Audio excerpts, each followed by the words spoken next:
একটি রাজনৈতিক দল বিভিন্ন স্থানে, শুধু ঢাকা মহানগরীতে না, অন্যান্য মহানগর এবং বিভিন্ন নির্বাচনী এলাকায় তারা বিভিন্ন, বিশেষ করে দরিদ্র ভোটার যারা, বিশেষ করে একটু কম শিক্ষিত ভোটার যারা, তাদের বাড়ি বাড়ি গিয়ে এনআইডি কার্ডের ফটোকপি, ফোন নাম্বার এবং বিকাশ নাম্বার সংগ্রহ করছে।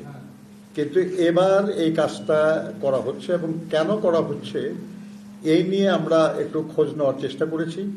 বোঝার চেষ্টা করেছি, এবং আমরা আশঙ্কা করছি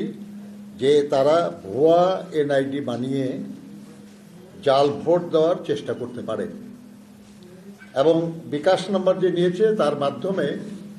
তারা তাদেরকে অর্থ দিয়ে